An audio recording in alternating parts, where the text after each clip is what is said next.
¿Qué tal, mis estimados herejes? Bienvenidos a Herejes, el podcast, un espacio para conocer y discutir tópicos históricos, científicos, filosóficos, de actualidad y cultura popular desde el pensamiento crítico y la evidencia disponible, intentando siempre encontrar el humor y el punto medio. Amigos, ¡qué felicidad! Segundo programa del año. ¡Qué bonito! ¡Qué feliz!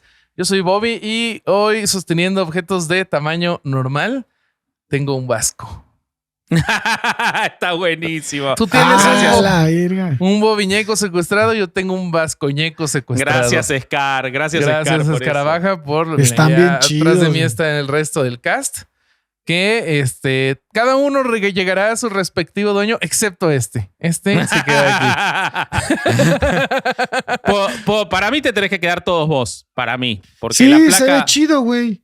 La placa de los 100,000 me la voy a baja para ver qué dice. Sí. No, la placa de los 100,000 ya dijimos que va a ser como la Copa del Mundo. Cada cierto tiempo se viaja a un lugar. Me parece muy bien, pero para eso tenemos que llegar a los 100,000, así que suscríbanse, por favor. Sí. ¿Cómo estás? Ya hablaste, pero ¿cómo estás, querido coanfitrión? Bien. Hermano, amigo, abogado del diablo sin plaquetas, mi querido y bonito Alejandro Vázquez Azpilicueta del Vasco. Estoy muy contento de estar grabando porque existía, recién hablábamos de que no sabemos por qué los tres estamos tan contentos de estar grabando hoy. Uh-huh. Siempre nos gusta, pero hoy es especial. Yo sí sé por qué, porque existía la posibilidad de que yo estuviera internado hoy y eso va a ser, creo que en los próximos meses, hasta que le encontremos la vuelta cada grabación. Entonces, esto va a acabar en una novela tipo Carpe Diem de esos sí. mensajes. Poder estar grabando es poder estar grabando en casa. Es hermoso y eso me pone muy feliz y creo que el episodio de hoy es reivindicar gente buena en una institución asquerosa y se lo merecen y creo que es un episodio lindo y está buenísimo que estemos los tres juntos grabando, así que yo estoy muy feliz de eso hoy en particular. Suscríbanse al canal de Herejes, el podcast, que queremos llegar a las 100,000. Síganos a nosotros tres en nuestras redes, que subimos, la verdad, información valiosa y nos ayuda a que nos sigan. Y nada, los queremos mucho. Ya falta muy poquito para los shows del 20. Son la otra semana. De cuando sale este episodio, 6 días después, 5 días después vamos a estar en Querétaro y 6 días después vamos a estar en la Ciudad de México con entradas agotadas. Así que muy felices de todo eso. Si quieren ver cómo van a ser los shows y lo que estuvo pasando relativo a mi enfermedad, vayan a nuestras redes y se van a enterar. Pero todo sigue en marcha y va a ser un exitazo. Sí, es correcto. Ya los vamos a ver pronto y estamos muy emocionados. Querido Vasco, te voy a presentar a nuestro siguiente coanfitrión, el muñeco de esta rosca llamada Herejes, el podcast. El corsario Alejandro después de Durán. La plática que acabamos de tener, lo del muñeco de esta rosca se ve muy mal, güey. Sí. Vayan a ver el pre-show más grotesco de la historia de Herejes. Sí, el pre-show de eufemismos sexuales. Sí, en Patreon. Exclusivo en Patreon, porque hay gente que paga para eso. Sí, güey. ¿Qué les da su dinero con el que nos apoyen? Un pre-show súper grotesco. ¿Cómo estás, Corsario? Muy bien, güey. Empezando el año con el pie derecho. Siento que espero que para ustedes haya sido de alguna manera bueno, a pesar de lo que está viviendo mi querido Vasco. Pero, sí, pero estoy bien. Pero está chido. Y pues, híjole, yo creo que es un gran tema para comenzar el año. Bueno, no lo comenzamos porque ya hubo un episodio anterior, pero tiene una sintonía temática, ¿no? Juan Pablo I con esto. Sí, y sabes que también me gusta mucho esta parte de analizar también lo positivo dentro de una institución de mierda, güey.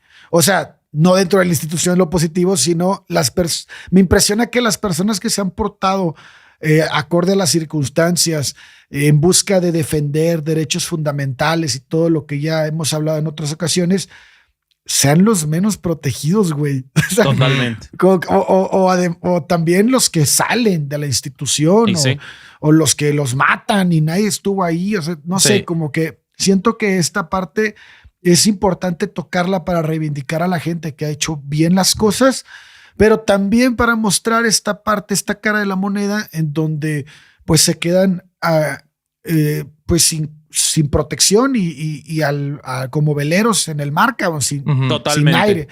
Y bueno, pues este es una realidad.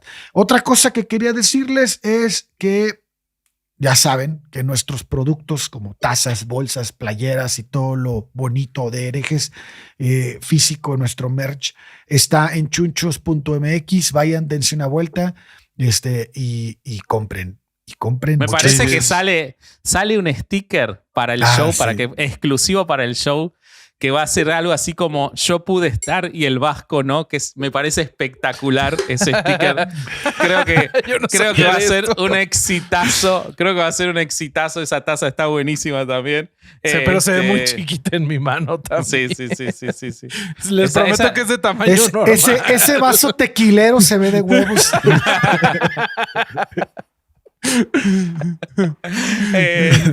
Pero bueno, vamos a empezar si quieren. Sí. Así vamos. Como el Corsario nos regaló su intro, hoy en Herejes, curas que siempre eran buenos, no como algunos sacerdotes que sí valían la pena y como la iglesia, por supuesto, les dio la espalda. Y me toca empezar con uno de los archienemigos de Herejes, el podcast, y uno de los archienemigos del bien en la humanidad en el siglo XX, que es Juan Pablo II, ¿no? Como que una siempre, verga, sí, siempre hay más para decir.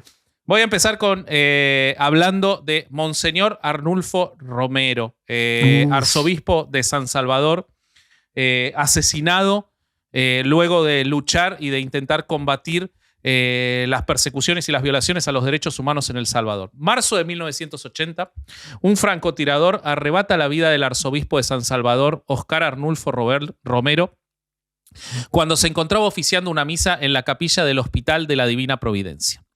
La tarde del 24 de marzo de 1980, mientras oficiaba esa misa, el arzobispo de San Salvador fue abatido por un disparo de un francotirador. Una bala a gran velocidad y de gran poder de perforación atravesó el corazón. La bala, según el médico que lo atendió, le había atravesado el corazón a nivel de la cuarta costilla. Pese a todo ello, se hicieron todos los esfuerzos por salvarle la vida, pero el proyectil quedó alojado en el cuerpo de Romero, que no presentaba orificio de salida.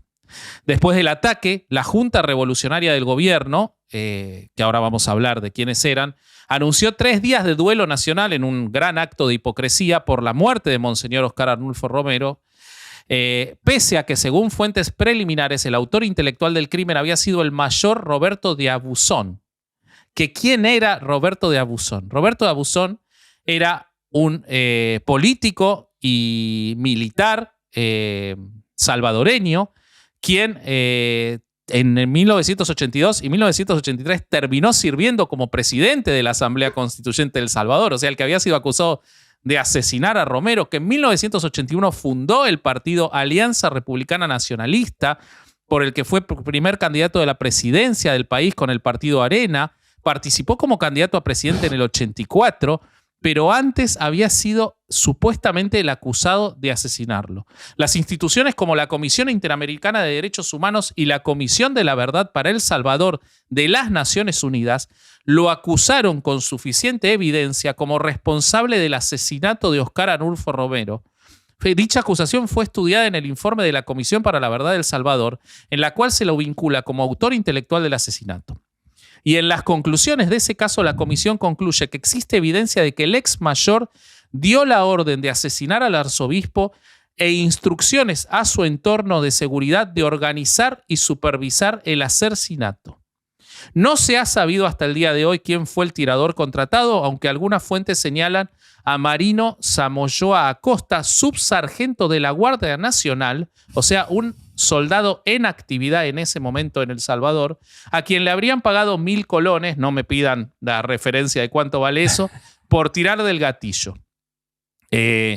La acusación también sobre este hombre fue de organizar escuadrones de la muerte, acusación que también recayó por parte de la Comisión de la Verdad para El Salvador de las Naciones Unidas sobre de Abuson. Y en una ¿Qué entrevista... nombre tan de niño bully tiene, güey? Sí, de Abuson. El 22 de marzo de 2010, el periódico digital El Faro publicó una entrevista al ex capitán Álvaro Sarabia, que había sido una persona cercana a Abuson. El ex militar comentó su implicación en el asesinato, así como la del ex mayor de Abuson, se ubica la voz de uno de los coautores del asesinato dentro de la conspiración para asesinarlo. Esa fue la primera aparición de alguien indicando que Debusson, que después quiso ser presidente y que fue presidente de la Comisión Constituyente de El Salvador, de haber matado a este sacerdote. Lamentablemente, Debusson falleció a los 42 años, o por suerte falleció tan joven, pero no llegó a ser pagar sus crímenes. Tratado por la justicia de manera debida. En el año 92 murió de un cáncer.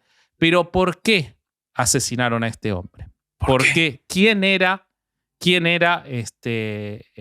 Romero y por qué lo asesinó? Quizás una buena forma de saber quién era, ahora voy a ir un poco a su biografía, pero quiero ir al revés, es saber cómo fue humillado públicamente por Juan Pablo II. Y para esto voy a ir a una columna muy interesante publicada por María López Vigil, periodista española, que contó la historia de cómo Romero fue en el año 1979 a pedirle ayuda a Juan Pablo II por cómo el gobierno dictatorial de El Salvador estaba asesinando a civiles, a sacerdotes, a luchadores por los derechos humanos, y nadie estaba haciendo nada. Y cómo Juan Pablo II lo humilló. Por supuesto que él los ayudó, ¿no? Y pidió a todo el resto del mundo que pusiera atención en las injusticias cometidas. Totalmente, te imaginarás, ¿no? En enero de 1979, cuenta la periodista, habían asesinado a Octavio Ortiz, uno de los sacerdotes que fueron matados en El Salvador, siendo Monseñor Romero el arzobispo. Fue asesinado días antes de que se celebrara en Puebla, México, la Conferencia de Obispos Latinoamericanos, de la cual vamos a hablar mucho en el episodio de la actividad de la Iglesia durante la dictadura en la Argentina. Porque esa fue la primera actividad episcopal de Juan Pablo II luego de la muerte inesperada de Juan Pablo I, en la Conferencia de Puebla. Bueno, Conferencia de Obispos Latinoamericanos en la que participó Juan Pablo II en su primer viaje a América Latina. Cuenta esta periodista: yo era periodista en Madrid y tuve la oportunidad de escribir un extenso texto para el diario El País sobre esa reunión de obispos.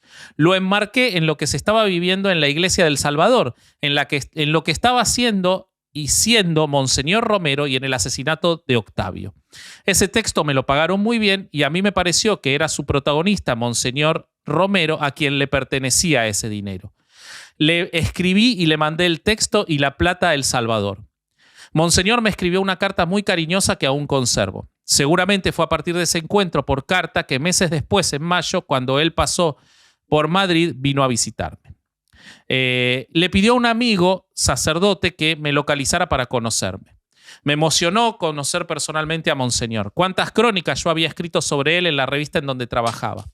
Lo primero fue en darle un saludo de parte de mi mamá. Después, frescas aún en mis ojos, las imágenes desgarradoras de la masacre de la catedral, ocurrida días antes, el 8 de mayo. Y le dije: qué valiente es su pueblo, Monseñor. Qué coraje tiene su pueblo, su gente, qué resistencia. Como que le hubiera dicho una galantería. Es cierto, es así cabalmente, dijo él, y sobre todo nuestras mujeres. Usted sabrá apreciar esta anécdota. Y me contó, con ese lujo de detalles que el cariño sabe ir poniendo en la narración, cómo una mujer vendedora en el mercado atravesó el cerco de la guardia que rodeaba la catedral, porque la catedral de Romero era un centro de resistencia y de protección de la gente que quería asesinar la dictadura del Salvador. ¿Ok? O sea, entiendan ese contexto del arzobispo del que estamos hablando, en un lugar en el que ya hemos tenido un capítulo sobre El Salvador. Nunca se ha protegido a la gente a lo largo del siglo XX. Pónganse en la cabeza de este tipo. Mientras los sacerdotes en la Argentina en esa misma época se reunían a tomar café con los dictadores genocidas, este tipo se paraba ahí, como el que hablamos de Chile, que también se opuso. O sea, ha habido de esta gente valiente. Y siempre salen mal. Bueno, como una mujer vendedora en el mercado atravesó el cerco de la guardia que rodeaba la catedral en una de las innumerables tomas de ese templo en aquellos años, con un gran canasto en la cabeza lleno de comida para los que estaban adentro. No les importaron ni las amenazas ni las groserías con que quisieron achicarla, ni los fusiles con los que le apuntaban. Después, Arnulfo se puso triste y me dijo: ahora quiero que me ayudes a entender qué es lo que ha pasado en el Vaticano.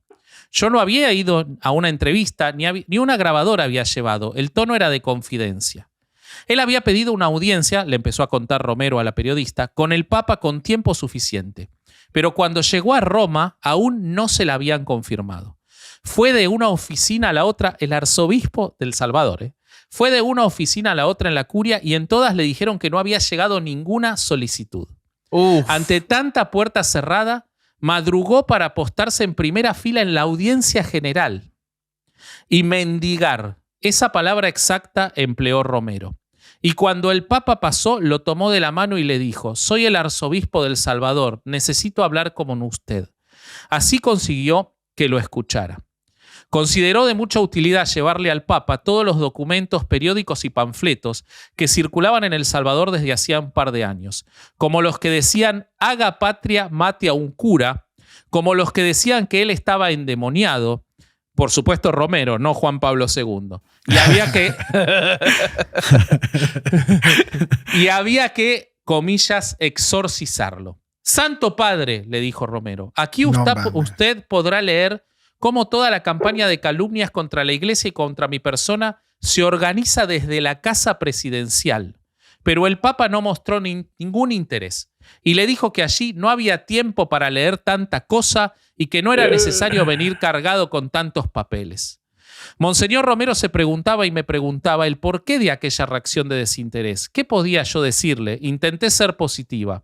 Es difícil entender la realidad a distancia. Es importante a partir de ahora mantener los canales de comunicación. Y le dije cosas así.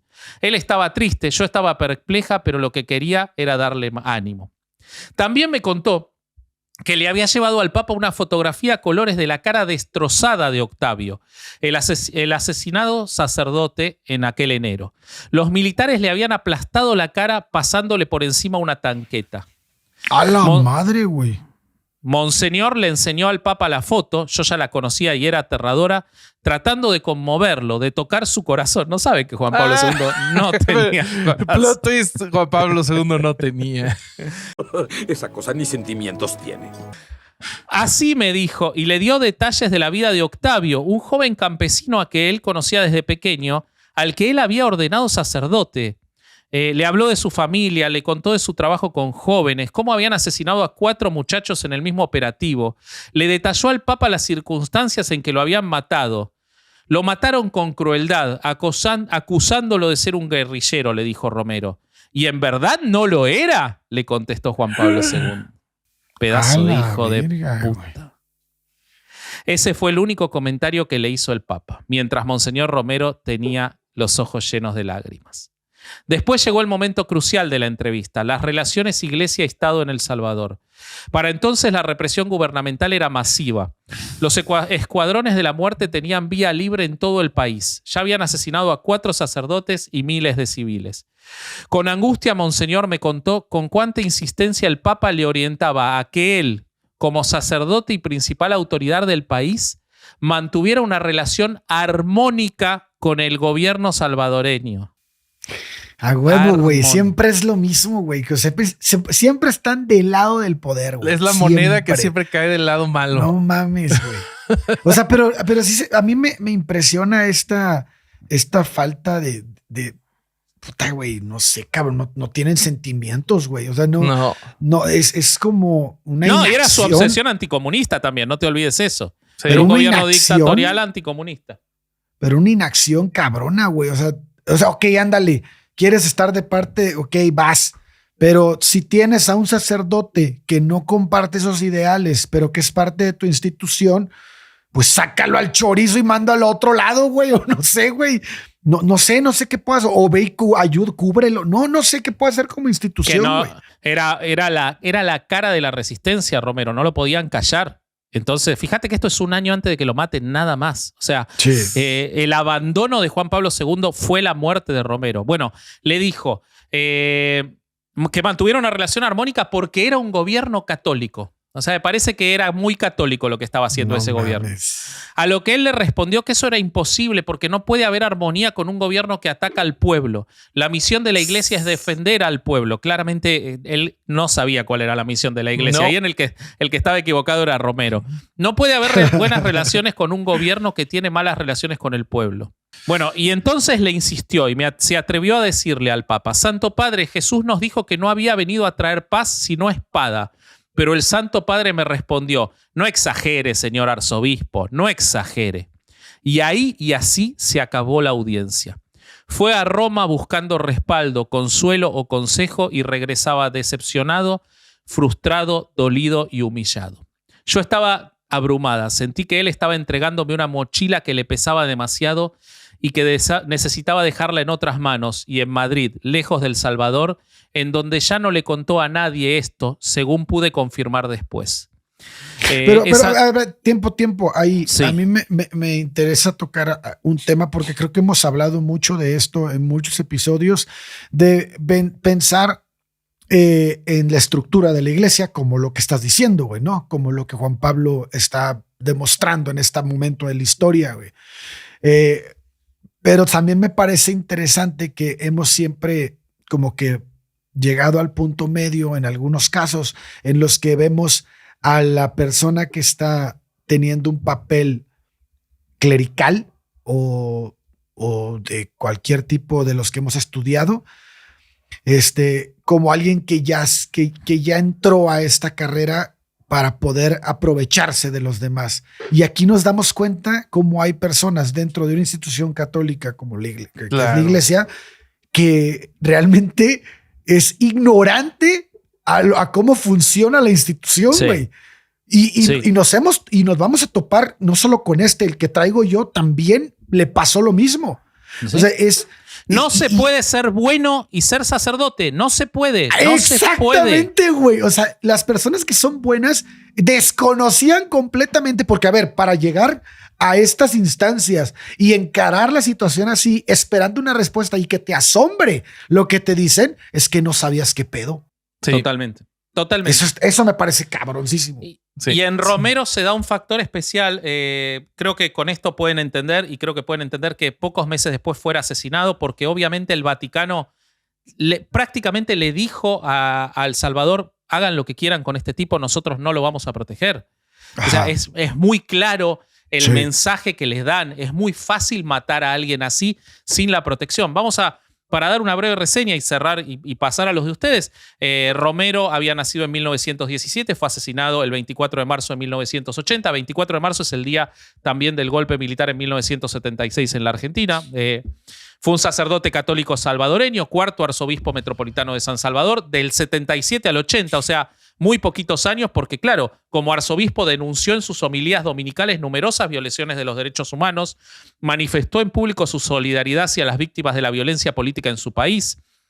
Su asesinato provocó una protesta internacional en demanda del respeto de los derechos humanos en El Salvador, pero no tuvo la trascendencia esperada porque no fue apoyado por el Vaticano. Él decía que la misión de la iglesia era identificarse con los pobres, que era la única forma de encontrar su salvación. Sin embargo, no era apegado a la teología de la liberación. Sus secretarios han indicado que él no era un tipo interesado en la teología de la liberación. Su búsqueda era la búsqueda de los pobres y, por supuesto, la defensa de los derechos humanos. Fue nominado al Premio Nobel de la Paz a propuesta del Parlamento del Reino Unido. ¿Y quién lo ganó? Teresa de Calcuta, hija de puta. Hija de puta. Sí, güey, eso cuando yo lo vi, dije, no seas mamón, güey. Ese es otro episodio que tenemos súper pendiente, los Nobels del horror. Los peores Nobel. Se lo nominó el Parlamento del Reino Unido, Arnulfo Romero, y se lo dieron a Teresa de Calcuta. O sea, alguien que luchaba para que dejen de matar gente y alguien que prácticamente mataba gente. Esas fueron las dos opciones que de la tenían. peor forma posible. No mames. Terrible. Cabrón. Terrible. El 24 de marzo de 1990, es decir, 10 años después de su asesinato, se dio inicio a su causa de canonización. En 1994 se presentó de modo formal la solicitud para la canonización. A partir de ese proceso, Monseñor recibió el título de siervo de Dios. El 3 de febrero de 2015 fue reconocido por parte de la Iglesia Católica como mártir. O sea, fíjense, ya no, había pasado Juan Pablo II y había pasado Joseph Ratzinger, para cuando recién se lo trata como mártir. Sí. ¿Ok? Que si una palabra le entra, este tipo murió por mártir, pero por el abandono de la iglesia. O sea, es... Sí, martirizado por la propia iglesia. Sí, Exactamente. Martirizado por la propia Mártir y el iglesia. verdugo era Juan Pablo, güey. Exactamente. Sí, Wow. exactamente. La Iglesia Católica lo venera como santo. Algunos de sus fieles se refieren a él como San Romero de América. Fue el primer salvadoreño en ser elevado a los altares, el primer arzobispo mártir de América, el primero en ser declarado mártir después del Concilio Vaticano II. Es el primer mártir del siglo XX. O sea, wow. Piensen en una palabra medieval y te sale mártir. Y a este lo martirizaron en el siglo XX. ¿Ok? Y otra relación fuerte es que la Iglesia Católica generalmente estaba del lado de quienes oprimían y en tiempos antiguos. Y en que también fue mártir, también estaba del lado del pinche gobierno. No falla, güey. No le falla, güey. No. Bueno, desde 1978 predicó por defender los derechos de los desprotegidos, denunciaba, como decía, los atropellos a los campesinos, a los obreros, a los sacerdotes y a todas las personas que recurrían a él. La iglesia se convirtió en un lugar de protección. Tuvo un intento de homicidio unos días antes, el 9 de marzo, en la Basílica del Sagrado Corazón de Jesús, donde había un portafolio bomba que pudieron desactivar. Sin embargo, no se le dio mayor protección por eso, por supuesto. Y bueno, finalmente fue asesinado y lamentablemente su obra quedó en él, porque todos sabemos que la violencia en El Salvador nunca ha terminado. Pero me parecía interesante empezar con una persona que murió poniendo el cuerpo por la gente pese al rechazo de la autoridad máxima de la iglesia a la que él decía responder. Ya la madre. Horrible. Antes de pasar a otro sacerdote bueno, me gustaría destacar que este sacerdote escribió a Estados Unidos una carta solicitando cesara la ayuda económica que le estaban dando al gobierno para la lucha, ¿no? Por todo lo que estaba ocurriendo y porque todas las violaciones a derechos humanos que se estaban dando, pues se estaba recargando en toda esta ayuda económica que le estaban ofreciendo. Y él nunca recibió ninguna respuesta. De hecho, la ayuda nunca cesó. Y creo que es un dato interesante porque dentro de las personas que estamos hablando hoy en el episodio, lo que más destacan, bueno, no he escuchado el de Roberto, pero estoy seguro que va a pasar lo mismo, es que no solo eran personas que tenían una ideología distinta a la opresión de derechos que estaba ocurriendo en el momento histórico respectivo, sino que eran proactivos, güey. O sea, sí hacían cosas para poder ayudar. No se quedaban con bueno, yo opino que esto está mal. No. Totalmente. Y eso está cabrón, güey. O sea, me gusta un chingo que la parte que está luchando por mejorar la situación hagan algo también. Y pues no es una excepción. Totalmente. Sí, coincido. Adelante. No, el contraste, ya lo vamos a ver en el episodio de Argentina, reitero, porque el contraste de lo que hizo la Conferencia Episcopal Argentina, hacerse la paja 6 años con personajes como este es muy fuerte, muy, muy fuerte. Coincido totalmente con lo que dice Ale. Es que siento que si toda la institución está tan mal y yendo hacia el lado malo con tanta fuerza, quien quiere estar en contra y quiere hacer algo bueno, lo tiene que hacer como con mucha fuerza para hacer una diferencia, ¿no? Sí, totalmente. Sí, güey. Sí. Bueno, sí.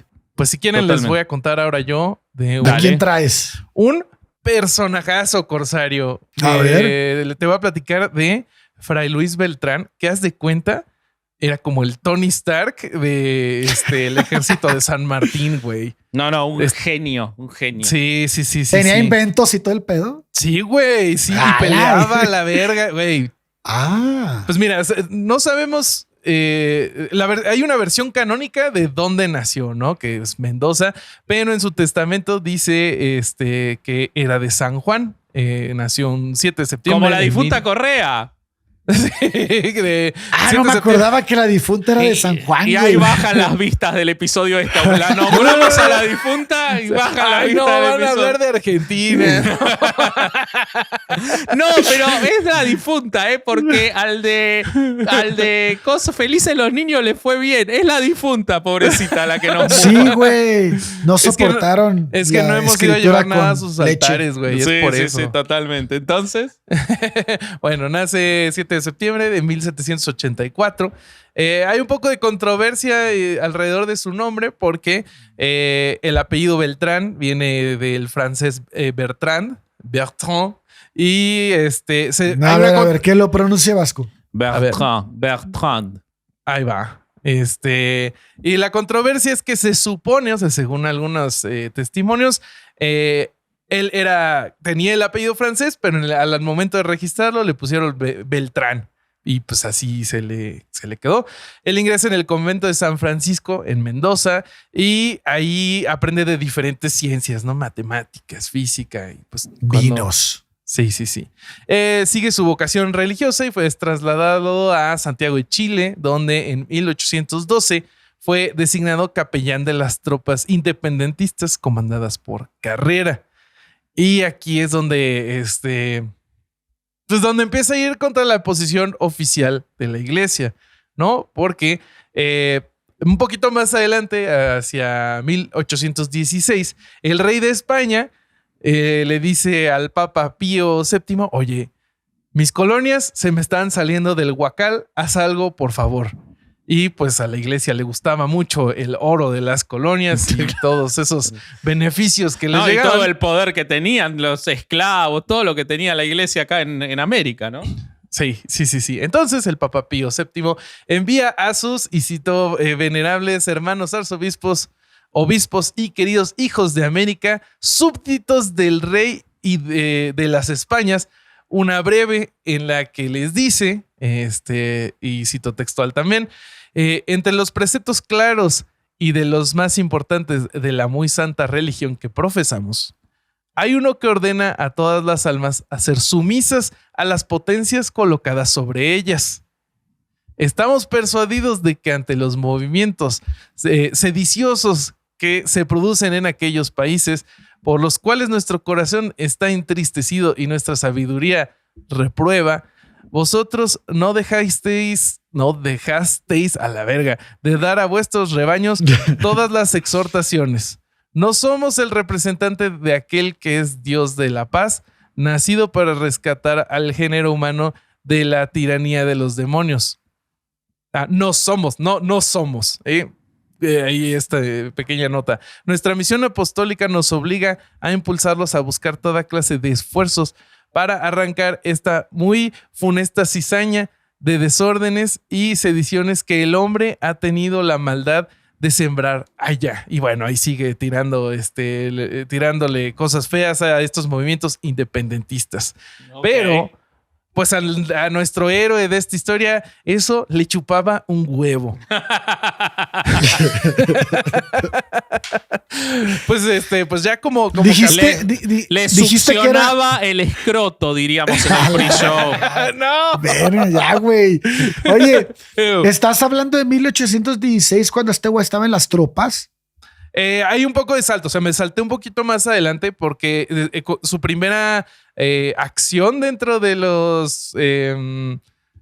las tropas ya va más para 1814, pero quería darles la posición oficial de la iglesia, que es un poquito más adelante.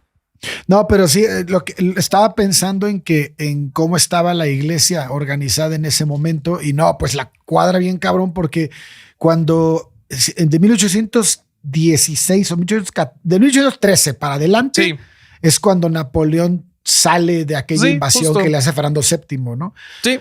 Que sea es lo que desata las México, diferentes... en México. Exactamente. Pero no, en este momento sí la iglesia está organizada de nuevo, güey. O sea, ya no tiene el conflicto con Napoleón, con el primo. Aquí era el primo de Napoleón que estaba ahí.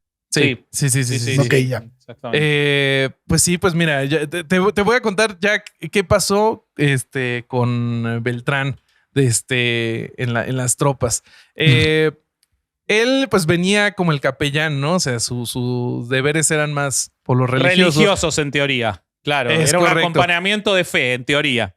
Ok. Pero pues sufren una derrota en Hierbas Buenas y pues él se pone a recomponer el parque de artillería que había sido dañado por los españoles y por sus eficientes servicios fue ascendido a teniente de artillería. O sea, de un día para otro, después de hacer esta recompostura. Sí, el vato, ¿por qué sabía hacer eso, güey? Pues es que entre que aprendió algo de ciencias y pues que el tipo era súper ingenioso, de repente recomponiendo, reparando artillería. Maquinaria. Sí. Madre, güey. Ok. Y bueno, pero los... a ver, denme un segundo. Obviamente, imagínate la iglesia recontenta con tener que de repente el sacerdote era el que armaba la artillería, me imagino, ¿no? Le debía encantar. Sí, ahorita platicamos tantito de eso. Los patriotas son derrotados en Rancagua el 2 de octubre de 1814 y eso lo obliga a emprender junto a centenares de derrotados el penoso cruce de la cordillera hacia Mendoza. Y en la capital de Mendoza conoce nada más y nada menos que a San Martín, quien era gobernador y que se encontraba preparando al ejército libertador para cruzar la cordillera. Es correcto. Pero San Martín ya lo conocía, o sea, ya sabía de él. Por ejemplo, tenía referencias como la de Mitre, que contaba que, y le cito textual, se hizo matemático, físico y químico por intuición, artillero, pirotécnico, carpintero, arquitecto, herrero, dibujante, cordonero, bordador y médico por la observación y la práctica. ¡Demonios, Gum! ¡Eres realmente un genio! Espectacular. Sí, siendo entendido en todas las artes manuales. Y nosotros no podemos lograr en el siglo XXI que salga bien el audio todos los episodios de Hereje. Siendo entendido en todas las artes manuales y lo que no sabía lo aprendía con solo aplicar a ello sus extraordinarias facultades naturales. Qué bárbaro. Él en el campamento de Plumerillo puso un taller donde se supone que tenía unos 700 artesanos que trabajaban por turnos durante el día y la noche. Y por el martillar en el hierro, él tenía que darles órdenes todo el tiempo a los gritos y supuestamente eso lo dejó ronco por toda la vida. Como al corsario. Sí. Igual sí. Es la reencarnación. Sí. Ese güey se escucha muy corsario, la verdad. Sí, se escucha muy corsario. Muy solista, güey. Súper solista. No, bueno, poquito No sí. mames, claro que sí. Oigan, ¿quién puede hacer esto? Yo.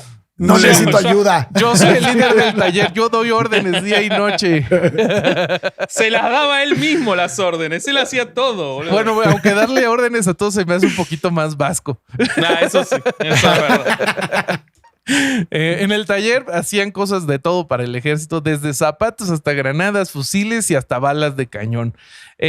Otro de los retos que o sea, menos dar misa todo, Fray Luis Beltrán. Sí, ese güey no quería ser sacerdote, güey. No, él quería ser ingeniero militar o una cosa así.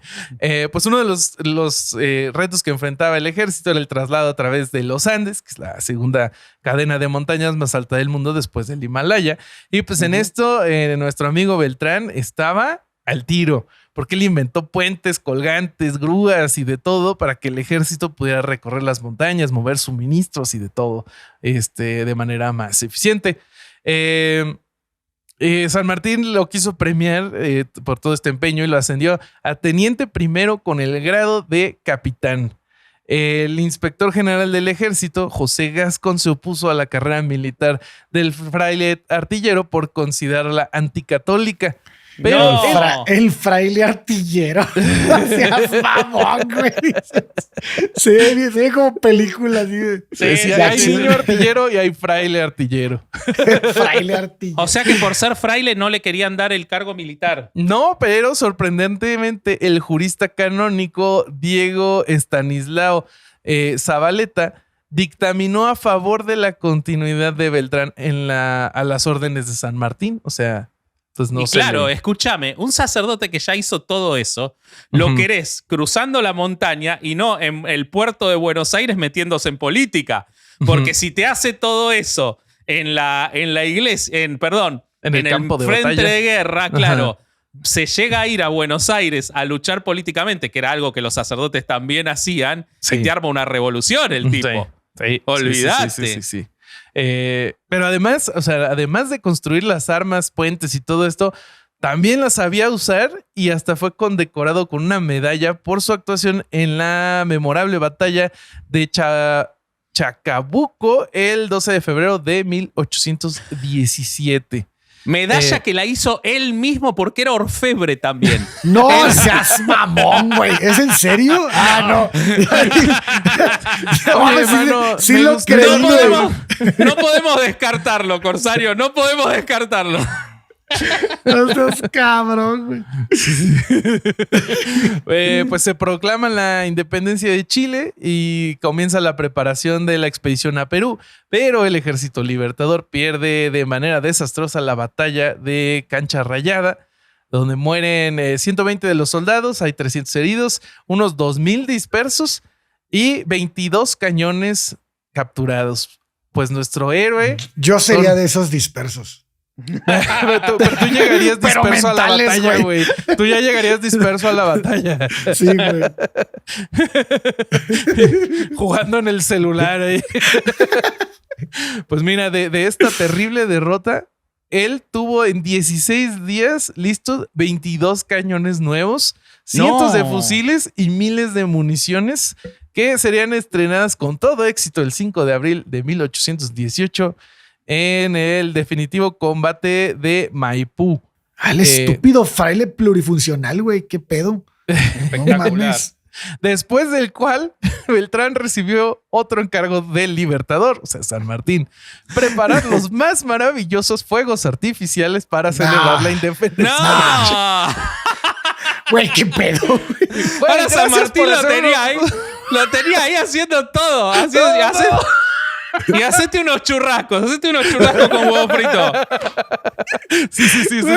Güey, gracias por hacer las armas con las que ganamos y usarlas tú y matar a varios. Y Échate unos fuegos artificiales.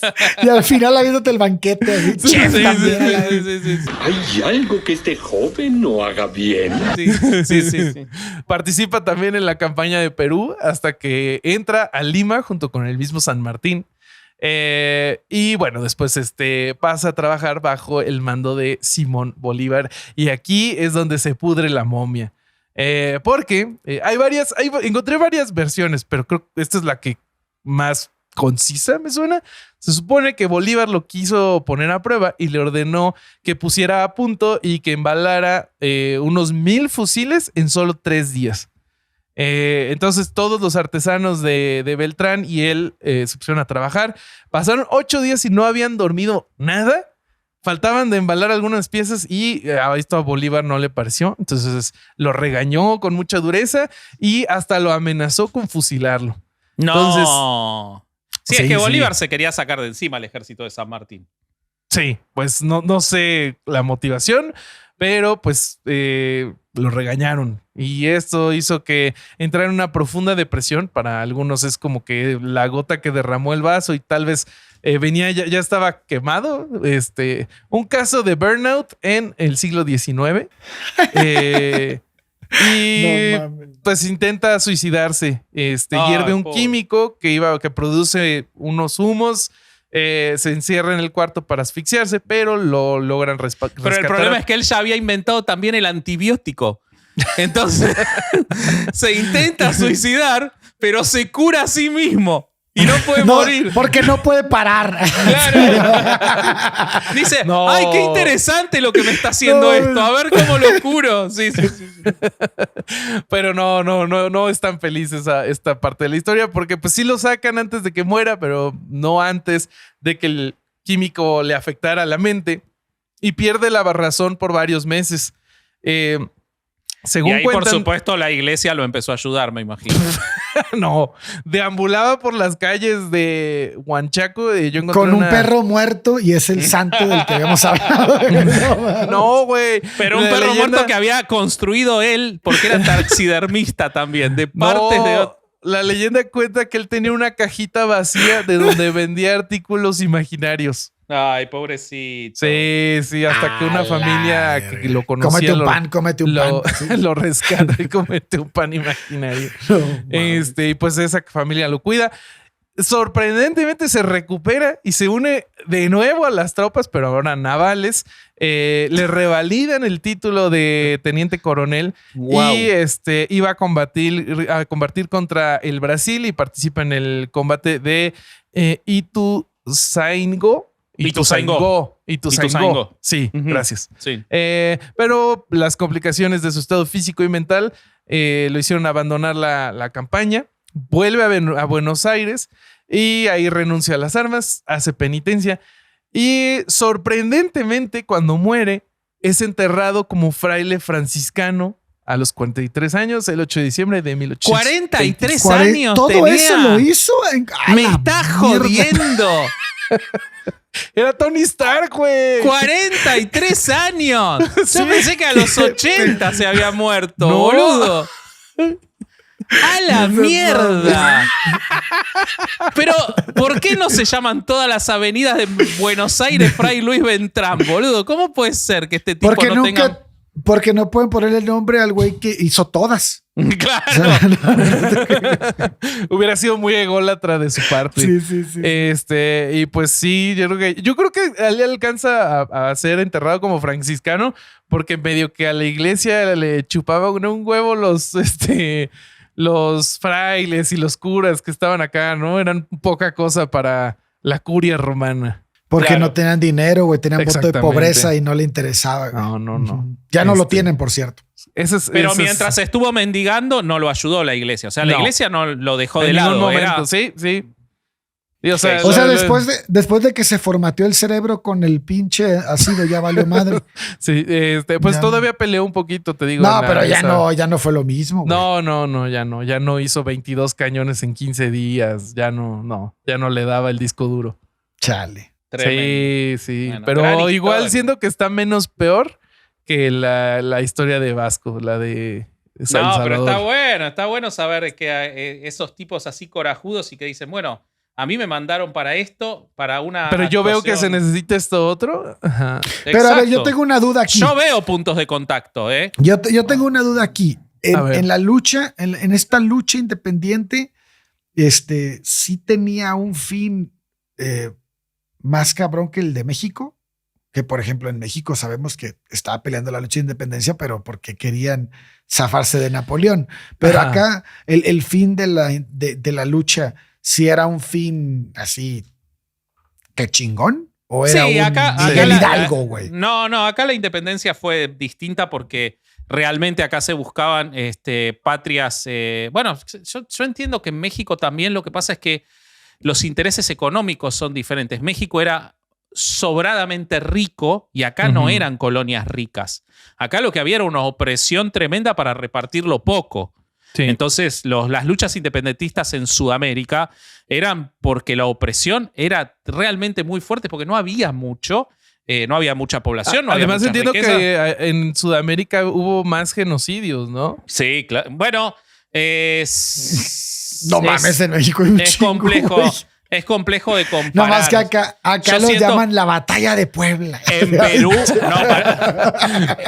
en Perú el genocidio fue muy Sí. fuerte, por ejemplo. Sí, eso pero- entiendo que en Perú el genocidio Sí, venía. sí, muy, es que muy en rudo. Perú mandaron a un analfabeto criador de cerdos a ser el virrey. Fue terrible lo que hicieron en Perú.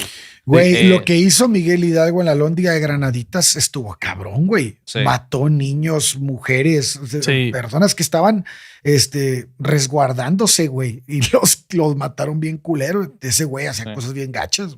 Sí. Y- No, pero lo de Perú era organizado por el virreinato. Sí. Exactamente. Miguel Hidalgo todo mal y así, pero en teoría estaba intentando liberar de... Bueno, el del virreinato mató mucho indígena aquí en México. Ajá, eso. Sí. Pero bueno, ¿Qué tenemos, Corsario? ¿Qué ¿Quién más nos vas a trajiste? contar, ¿Con Corsario? qué Yo- cerramos? Yo me voy a ir a la actualidad. Bueno, Ok. lo más cercano a nuestros días, con un sacerdote, ex sacerdote, que nació en la ciudad de Puebla en 1952, que estudió reciente teología en el seminario conciliar de la ciudad de Puebla. Obtuvo una licenciatura en filosofía por la Universidad Iberoamericana y también realizó estudios de derecho en esa misma universidad y obtuvo una maestría en ética y democracia en la Universidad de Valencia, España. El padre Alberto Atié Gallo. Uy, aguante el padre Atié. Aguante Eso es el muy- padre Atié, vamos. Sí. ¿Por qué escogí al padre Atié? Porque creo yo que si alguien es congruente con su lucha y pues no puede trabajar para el opresor. Y Atié renunció a la Iglesia Católica al darse cuenta de cómo funcionaba la estructura de poder. Me parece que entra en mucha relación con el de Vasco, porque siento que el padre Atié tampoco sabía qué pedo. O sea, cuando se dio cuenta, dijo hasta aquí. La sensibilidad de Atié hacia los derechos humanos surge durante sus estudios de teología, porque él conoce personas que habían sido víctimas de la represión del gobierno mexicano en los años 70 y 80. A partir de esto, él se compromete con la lucha por la justicia social y los derechos humanos. Bueno, fue uno de los líderes del movimiento que denuncia el abuso sexual en la Iglesia Católica en México. Luchó para que se revelaran las denuncias y se llevaran los culpables ante la justicia, y también hizo campaña para concientizar a la sociedad sobre este problema. Desempeñó un papel muy importante en la creación del Programa Nacional de Derechos Humanos en México en el 2013. Trabajó en colaboración con otras organizaciones y expertos en derechos humanos para definir un conjunto de políticas y estrategias para la promoción y protección de los derechos. Pero lo más importante para mí es que luchó contra una institución que tiene un poder fuera de toda dimensión y puso en primer lugar a las víctimas y fue proactivo. Los primeros casos de abuso sexual que encontró Atié señalaban como responsable a Marcial Maciel, fundador, para quien no sepa, de los Legionarios de Cristo. De y quien una tenemos figura- más de un episodio. Digo. Más de un episodio. Y el Y una sueño de hacer una serie, si alguien la produce. Así Una es, serie de estaría chido. podcast sobre él. Hey, Netflix. No, de audio. Ah, no mames. Si viene Netflix, ¿a poco les dices que no? No te queremos. Sí, Netflix. Y también, pues, Marcial Maciel, una figura muy cercana de el enemigo de herejes, el podcast, Juan Pablo II. Ok. Otra vez. Sí. Que por cierto, años después se demostró que el Vaticano sabía de los abusos desde 1943 y pese a ello no fue sino hasta el 2006 que se separó del cargo y hasta 2019 que la organización reconoció públicamente al menos 60 casos de abuso sexual, ¿no? Cometidos por Marcial Maciel. Nada más para un dato así al margen, un informe de la SA estima que llegan a 100,000 las víctimas de abuso por parte de miembros de la iglesia. Y bueno, aquí comienza un poco lo que en una entrevista dijo el padre Atié de cómo fue todo esta relación tóxica entre él y la iglesia, y cuando se dio cuenta que cómo funcionaba la institución. El padre Atié menciona que conoce el primer caso porque la víctima se acerca a él buscando un consejo. En cuestión de tiempo, en solo prestar un poco de atención, ya sabía de otras 8 víctimas de abuso clerical. En una primera etapa, él llega a conocer hasta 40 víctimas de Marcial Maciel. Uf. Eran abusos cometidos entre los años 40 y 50, pero que se silenciaron gracias a las relaciones de poder que tenían los obispos. Él tardó en dar... Siempre me hace ruido, y bueno, por suerte, ¿no? Pero por suerte y por desgracia, con Marcial Maciel, que casi no necesitó asesinar Marcial Maciel a sus... Nomás al tío, ¿no? Nada más al tío. Al tío sí, pero eso fue más por una búsqueda de poder, me parece, el asesinato al tío. Pero tenía tanta impunidad que sabía que podía abusar y dejar a la gente que hablara, porque sabía que no iba a pasar nada. Ujú. Sí, tenía total impunidad. Sí. Entonces, Él dice que cuando él se da cuenta que la estructura protegía a estas personas, fue primero porque pues él se enfocó en entender a las víctimas, en escuchar sus historias, y en ese contexto descubre que pues había víctimas de abuso sexual de sacerdotes, pero que no se podía hablar de esto. Entonces él va con Norberto Rivera con la intención de hacerle saber que... y Rivera había seguro otro. que hizo un montón. Sí, Claro. sí, otro que un Tenemos campeón episodio de paladín Rivera. del bien. Él va, y fíjate, aquí es donde te digo que él no sabe qué pedo, porque si va con el cardenal Norberto Rivera y le dice, oye, güey, pues sabes qué está pasando esto, dice, y le dice, obviamente, yo entiendo que hay una persecución a la Iglesia Católica, le dice el padre Atié, ¿no? Con esta bandera que le han nutrido toda la institución de que todo lo que se diga en contra es porque están atacando y no soportan el poder del éxito del catolicismo, ¿no? Hay una persecución de conspiración contra la iglesia, pero que también le dice, pues hay elementos reales que hay que atender en esta problemática, que no solo era un invento, una instrumentalización de los grupos de interés para atacar a la iglesia, sino que había algo más de fondo que había que revisar. Claro, están atacando con algo real que está pasando. Ajá, exacto. Entonces el cardenal Norberto Rivera le dice, ¿no entendiste que todo esto es un complot? No tengo nada más que hablar de esto. Hasta luego, Yo sacerdote. tengo otros datos. Y dice, él me corrió de la oficina y empecé a tratar de entender el porqué de este comportamiento. Así que se da cuenta que en realidad Maciel no solo representaba un problema en materia de conducta y disciplina sexual, sino que también representaba a alguien estratégicamente muy importante para la Iglesia en México y para el mundo. El padre Maciel fue clave en la estrategia de Juan Pablo II contra la Iglesia liberadora de la América Latina. Claro. Sí. Entonces, Exacto. en el caso Y económicamente de México, también. Y económicamente. En el caso de México y América Latina, la pederastia clerical se ubica dentro de un contexto de cambio de estrategia. Veníamos de un modelo del que era parte Monseñor Gerardi, el de una iglesia que trabajaba para buscar solución a la problemática de la guerra, ¿no? Para hacer memoria histórica, para apoyar a las víctimas del conflicto, en fin. Esa era la idea. Mientras que Juan Pablo II impulsaba otra estrategia, la de una Recordemos iglesia que el catecismo de Juan Pablo I también, en el que empieza a denunciar la pederastia, ¿no? Que queda en nada con Juan Pablo II. Así es. La iglesia que se debía limitar solo a los cultos era la estrategia de Juan Pablo. Entonces, todo no importaba. Lo que importaba es que la iglesia estuviera bien ubicada y del lado del poder para poder darle fuerza a sus cultos. Y esto lo vemos como en lo que dijo Vasco, como en todas las acciones de Juan Pablo. No importaba de qué estuviera sucediendo mientras que el gobierno fuera católico y le diera fuerza a los cultos. Totalmente. Era lo único. Todos los grandes abusadores de la iglesia en esos tiempos y en esos momentos eran precisamente personajes importantes en las relaciones de poder con el poder empresarial y con el poder político del lugar.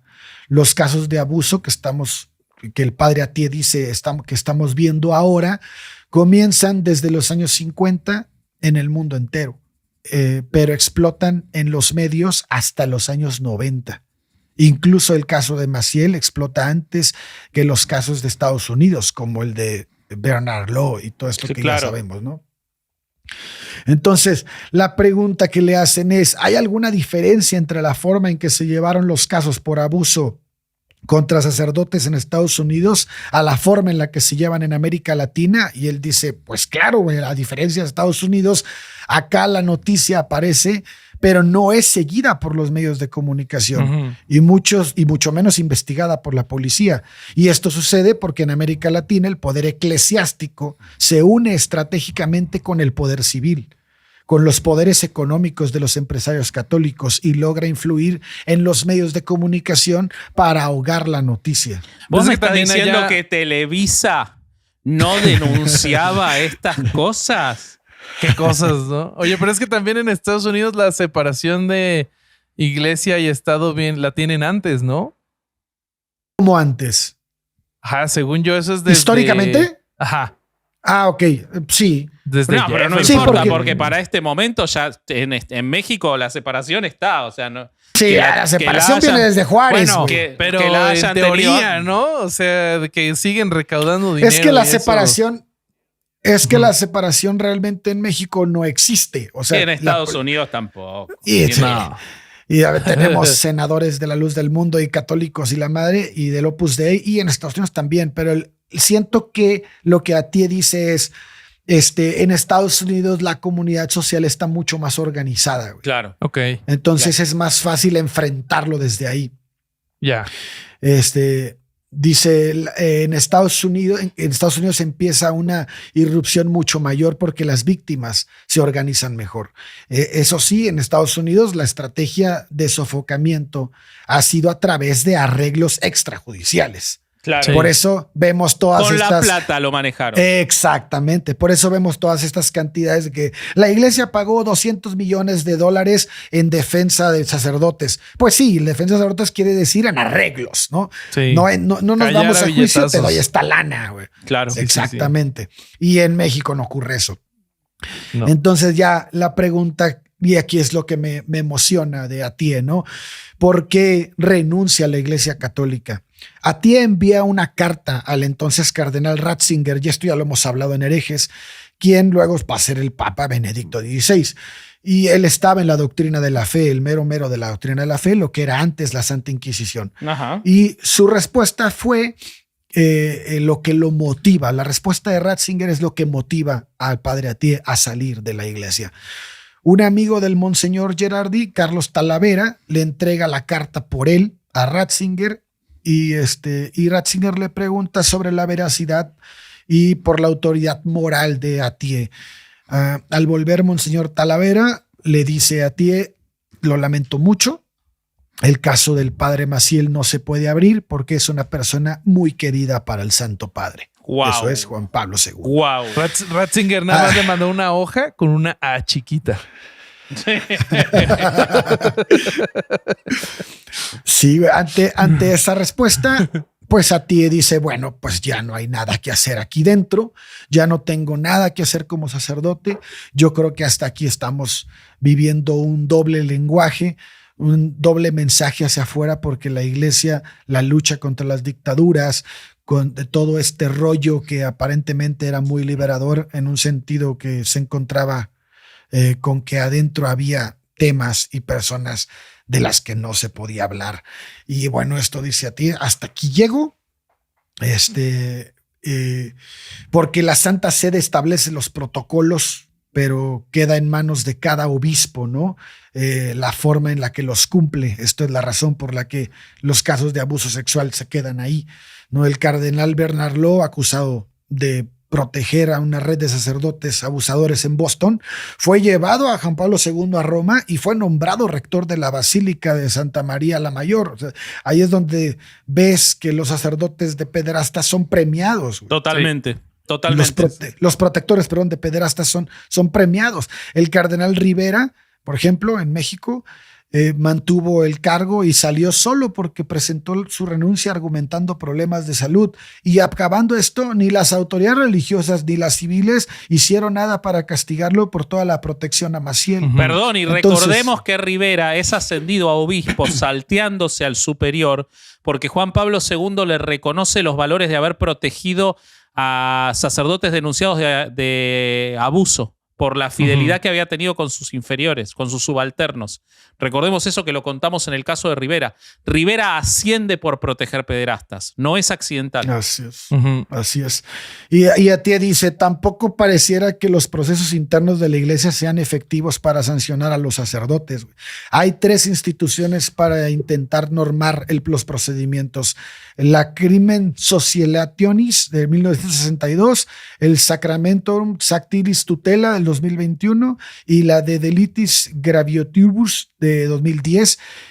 No sé si se pronuncia así, pero bueno, así van, que van respondiendo a las necesidades de la época, ¿no? El problema es que desde Ratzinger se estableció que todos los casos que tenían que ser trasladados a Roma. Y allá se abre un expediente y empieza a investigar el caso. El problema, y menciona a Thié, que es que la comisión a cargo no está ni cerca de las víctimas. Al final sus conclusiones incluso pueden diferir de las de la justicia civil y pueden absolver al cura, apartarlo de la vida pública o expulsarlo del sacerdocio, pero nunca están inmersos en el caso en realidad. Se ve en el documental de Francisco, en el Francisco Responde, se ve cuando el chico que denuncia los abusos en el Opus Dei, recién ahí cuando Francisco se lo dicen en persona, pese a que el Vaticano tenía toda la información, avanza ese caso. O sea, crearon una estructura, Ratzinger creó una estructura burocrática para que nada avance. O sea, mándennos todo a nosotros y nada avanza. Sí. Se queda todo clavado. Todo clavado no es la terminología que debería haber utilizado. Haber elegido otras haberlo pensado mejor. Sí. Sí. Todo penetrado. No, tampoco. Por eso en muchos casos no prosperan, porque pues todo se lleva a nivel interno. Hasta ahora que se les pide a los obispos que si saben algo lo denuncien inmediatamente a las autoridades, pues esto podría ser un poco mejor, pero la verdad es que no se hace. No se lleva a cabo, y ahorita voy a platicar un ejemplo que acabo de enterarme en mi visita a Tampico, para que se den cuenta cómo está la situación. Una crítica común también, si se le hace la pregunta a ti, y esto es lo que me impresiona de cómo piensa y cómo actualmente él está en una constante lucha. Dice, una crítica común es que solo culpa a la pederastia de la iglesia católica cuando es un problema no es un problema exclusivo de la religión.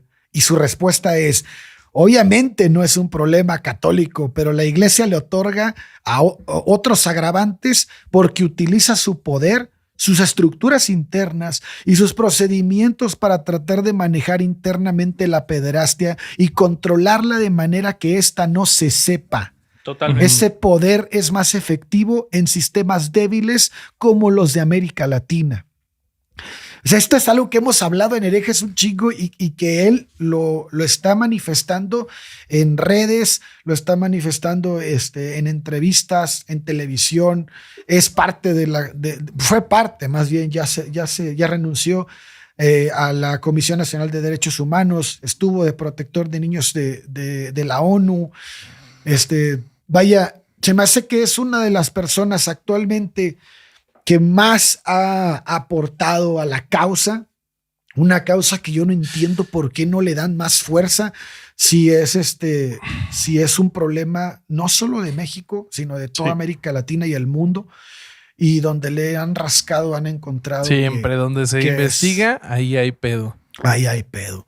Entonces, pues por eso para mí es un sacerdote que merece, pues, ponerle un pinche busto de bronce ahí en el pinche Palacio Nacional, güey, en lugar de Nazón Joaquín. Sí, totalmente. Porque realmente es una persona que sigue luchando, que sigue avanzando en favor de los débiles y más de los niños que tanto necesitan ayuda en esta lucha contra el abuso sexual clerical y de cualquier otro tipo. Sí. Pero bueno, déjenme les platico un poquito de lo que me enteré, porque me parece que aporta mucho y nos explica muy bien cómo estamos hoy en día, cómo está funcionando, cómo no hay ningún cambio, ¿no? Resulta que tengo una amiga que tiene un negocio de masajes, pero un negocio como spa. Ajá. Y ella es muy, muy católica, muy, muy católica. Y empezó a ofrecerle el servicio a distintas personas. No, güey, ya sé a dónde va esto. No, por favor. De la No. iglesia. No, Corsario. Aceptaba monjas, aceptaba sacerdotes. No. Y esto iba marchando bien hasta que de repente una trabajadora de su empresa llegó con una queja de un sacerdote que pues la acosaba sexualmente Por cuando le supuesto. tocaba dar masajes. Le pedía el Por happy supuesto. ending. Sí, y no sé si eso en específico, pero hacía mucho, o sea, le agarraba la mano, la incitaba para hacer cosas que ella no quería. Y bueno, ella reporta al sacerdote. Lo ¿Y? reporta con mi amiga. Y pues mi amiga, dentro de su catolicismo, dentro de su ceguera, de que no da crédito, ¿no? a estas cosas, y dice, no, pues seguramente lo entendiste mal o no Hijo. creo que haya sido así, güey. Y entonces ella finalmente decide renunciar y se va. La empleada.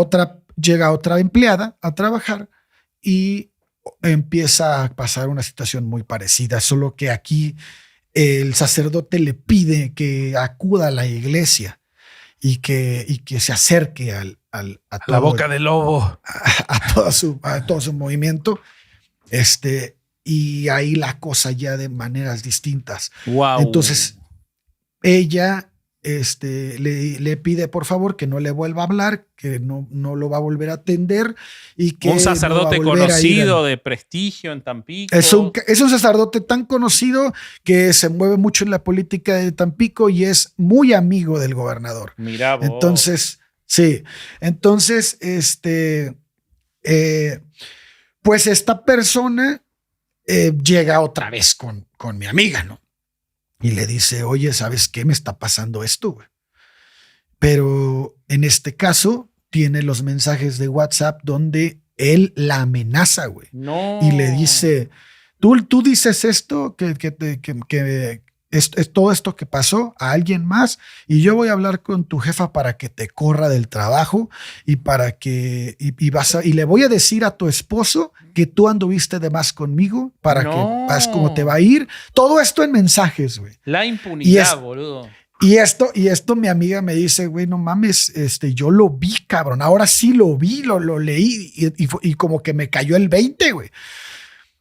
Y entonces me dice, entonces lo que hice fue, pues como no había hecho nada antes y como la cagué en un momento con la trabajadora anterior, fui y yo lo denuncié con el cardenal. No, qué y el huevo. Qué huevo Sí, tu güey. amiga, qué bien. No, espérate, no para ahí. El cardenal le dice, ok, vamos a tomar cartas en el asunto y vamos a destituirlo de esta madre, ¿no? Cuando más bien debieron de irlo a denunciar, pero bueno. Sí. El chiste es que a ella le dicen que ya no forma parte de la Iglesia Católica, que está cesado, y ella dije, bueno, si la trabajadora no quiere denunciar por no meterse en broncas, pues creo que hasta aquí se acaba mi jale, ¿no? Entonces, ella lo da por hecho que ya no está trabajando y de repente, no sé cómo se da cuenta que tiene una iglesia en El Mante, güey, en El Mante, Tamaulipas. O sea, solo lo cambiaron. Pueblo de mágico, iglesia, El Mante, pueblo mágico, lugar precioso. Sí. Visiten La antesala del infierno, güey, por el pinche calor que hace. Pero bueno, es el mismo tratamiento, güey. Lo cambian, lo que pasó en Boston, lo cambian de iglesia Siempre. y lo mandan a Mante. Y entonces mi amiga dice, ¿cómo que está en Mante, güey? No mames, es un acosador sexual. Entonces se va a Mante a hablar con el obispo de allá o el cardenal, no sé qué es, el arzobispo de esa comunidad, y le dice, oye, ¿sabes qué? Este güey tiene denuncias y hizo esto y en Tampico y la chingada. Y le dice, yo creo que estás exagerando. Le dice, yo creo que estás exagerando y yo creo que más bien lo que el sacerdote tuvo una crisis y ya lo tratamos y él ahorita ya está mejor, ya está sano y te pido por favor que dejes y pares todo lo que estás haciendo porque pues puede haber consecuencias, güey. Qué hijos de puta.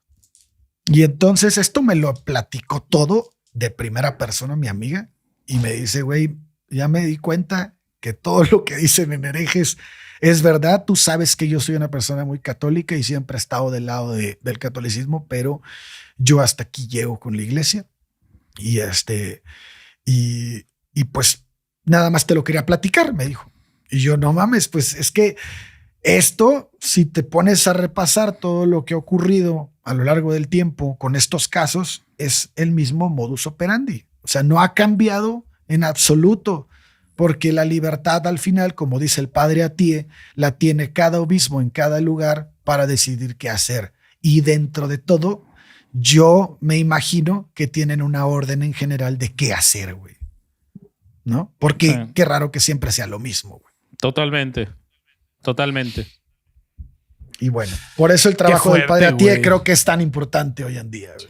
Coincido, Corsario. Qué bonita historia. No, está horrible, pero la contaste bonito. Sí, y me gustó mucho la parte del final. Me parece que es hacer nosotros el trabajo, porque difundir estas cosas de otro lado no se difunden y me parece que es tomar una actitud que no solo relatar. Me gustó mucho que agregues esto último. Te felicito. Y la felicito a tu amiga que te autorizó a contarlo. Espero que te haya autorizado. Sí, me dijo que lo contara. Esperemos. Sí.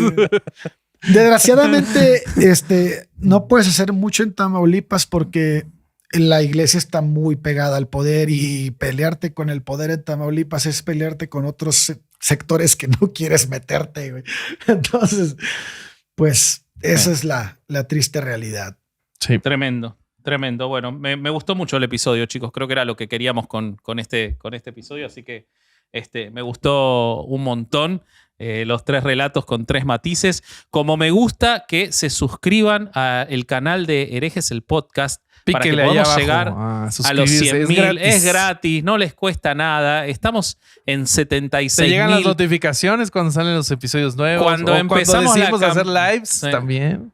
Cuando empezamos la campaña teníamos menos de 50.000, estamos en 76.000. Este año queremos la Llegamos plaqueta. A 100. Yo no tengo plaquetas. Vean, hagan una campaña. La campaña es la plaqueta de YouTube La plaqueta por las plaquetas de Vasco. Por las plaquetas que le faltan a Vasco. Exactamente. Esa es la campaña para que lleguemos a 100.000. Qué tonto eres. Así que, por favor, y síganos a nosotros en nuestras redes. Nos vemos en una semana en el show. Y 2024 es el año de Herejes en Patreon. Acabamos de subir un pre-show que se van a reír mucho porque va para todos lados. Jack Reacher, las palabras soeces son mejores que las palabras técnicas. El Corsario que empezó terapia para el TDAH. Un gran pre-show, además de los relatos de Caro Hernández Solís, además de todos los extras que ponemos para ustedes. Así que suscríbanse a Patreon. Tenemos el show que se hizo en junio. Grabado en vivo en la Ciudad de México en el gratis 139. Si eres cucurrul. Gratis si sos cucurrul y si no lo podés comprar por $10. Muchas gracias a todos los que ya lo adquirieron. Así que todo eso está en Patreon. ¿Y qué más, Corsarito? Y también tenemos todos los productos de Herejes el Podcast en chunchos.mx, playeras, bolsas, tazas, sudaderas y todo lo que usted enoje a su tía católica con esta taza que dice la religión lo contamina todo. Así, siéntense en su oficina con su cafecito y mire cómo la gente dice, ay, mira, qué bonita taza.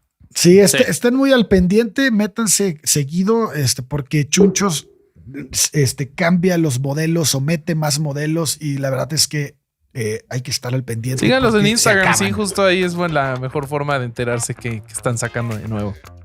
Sí, totalmente. Todo el tiempo suben cosas nuevas. Y síganos en redes sociales. Y si tienen ganas, escuchen la música del Corsario, que es increíble. La música del Corsario es muy bonita. Está en Spotify y demás plataformas. Y sigan Chismecito de lunes a viernes a las 11 de la mañana. Bobby y yo hacemos un contenido que les garantizamos que les alegra el día. A nosotros nos lo alegra. Cada vez que el Corsario puede, se suma también. Es hablar de nada y reírnos y divertirnos. Hay premios de chunchos. Así que súmanse al chismecito, escuchen la música del Corsario. Y nada, los queremos un montón. Sí, síganos en redes sociales como corsario.hereje, vas.hereje, borri.hereje. Y este fue otro domingo de no ir a misa y escuchar Herejes el podcast. Venga. Adiós. Adiós.